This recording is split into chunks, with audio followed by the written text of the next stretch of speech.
ఈరోజు రెసిపీ వచ్చేసి గుత్తి వంకాయ కర్రీ. ఇది ఎలా ప్రిపేర్ చేసుకోవాలో చూద్దాం. ముందుగా 1 కేజీ వంకాయలు తీసుకుని అవి నాట్లు పెట్టుకుని వాటర్లో వేసుకోవాలి. ముందుగా గ్యాస్ వెలిగించుకొని బాండీ పెట్టుకుని బాండీ వేడెక్కిన తర్వాత మనం ముందుగా పెట్టుకున్నటువంటి వేరుశనగ గుళ్ళు బాగా దోరగా వేయించుకోవాలి. వేరుశనగ గుళ్ళు బాగా వేగిన తర్వాత ఒక బౌల్లోకి తీసుకోవాలి.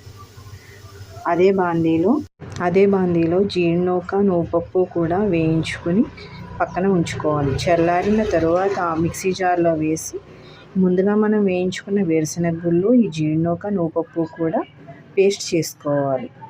అలా పేస్ట్ చేసుకున్నటువంటి దాన్ని ఒక బౌల్లోకి తీసుకుని 2 ఆనియన్స్, 4 పచ్చిమిరపకాయలు పేస్ట్ చేసుకుని ఆ పేస్ట్ని ఒక ప్లేట్లోకి తీసుకుని మళ్ళీ అదే మిక్సీ జార్లో 2 టమాటాలు వేసి పేస్ట్లా చేసుకోవాలి. ముందుగా మనం రెడీ చేసుకున్నటువంటి ఆనియన్ పేస్ట్లో టమాటా పేస్ట్ కూడా వేసి